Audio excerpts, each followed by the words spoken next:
संतोष पटाडे। मी इयत्ता 3री मध्ये शिकत आहे। माझ्या शाळेचे नाव ब्लूमिंगडेल इंटरनॅशनल स्कूल आहे। सन्माननीय मान्यवरांना माझे सादर वंदन। नमस्कार मित्र आणि मैत्रिणींनो, मी आज माझी मातृभाषा याविषयी बोलणार आहे। जननी जन्मभूमीस्य स्वर्गदपि गरीयसी। जननी जन्मभूमी हे प्रत्येकाला निसर्गाने बहाल केलेले वैभव आहे। आपली जन्मभूमी महाराष्ट्र, आपली कर्मभूमी महाराष्ट्र आणि आपले सर्वस्व महाराष्ट्र। त्याचप्रमाणे मातृभाषा हे आपले वैभव आहे।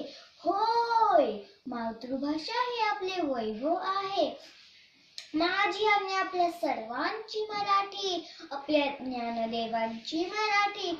आपल्या मराठी भाषेला मोठी परंपरा लाभली आहे।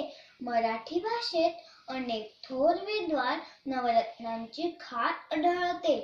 पु ल देशपांडे, आचार्य अत्रे, कुसुमाग्रज इत्यादी या सर्वांनी मराठी साहित्यात मोलाची भर घातली।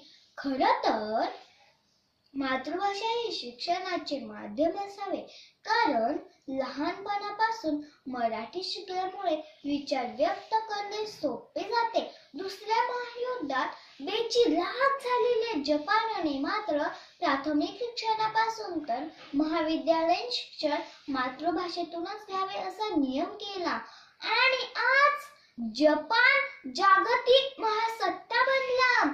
मातृभाषा ही ज्ञानभाषा झाली तर शिक्षण सुलभ होईल। याचा अर्थ असा नाही की परकीय भाषा शिकू नये, परकीय भाषा जरूर शिकाव्यात, याचा अभ्यास करावा, पण स्वतःच्या भाषेची उपेक्षा करू नये। नेम जसे मातृभूमीला सागरा प्राणिहा तळमळला। इंग्लंडमध्ये अभ्यासासाठी गेलेल्या स्वातंत्र्यवीर सावरकरांना कधी एकदा मायदेशात जातो असे झाले होते। मराठी असे आमुची मायबोली कवी यशवंतांनी या ओळीमध्ये मराठी भाषेविषयी आत्मीयता प्रकट केली। माझ्या मराठीशी बोलू कौतुके, परी अमृता तेही पैंजा जिंके, असं संत ज्ञानेश्वरांनी 13व्या शतकात सांगताना मातृभाषेचं सामर्थ्य जाणलं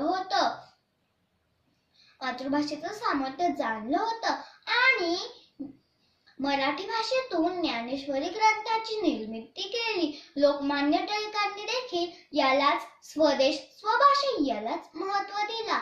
म्हणूनच मित्रांनो, आपण सदैव ध्यानात ठेवावे, मराठी ही माझी मातृभाषा आहे। मराठी भाषेवर माझे नितांत प्रेम आहे। माझ्या माय मराठीला मी सदैव मान देईन। इतर सर्व भाषांचा मी आदर करेन, परंतु मराठी भाषेचे मी जतन आणि संवर्धन करेन।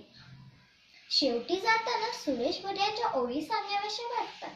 लाभले आम्हास भाग्य बोलतो मराठी, जाहलो खरेची धन्य ऐकतो मराठी।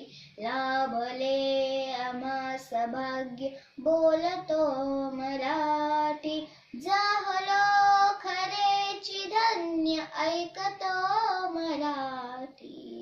धन्यवाद। जय हिंद, जय महाराष्ट्र, जय मराठी।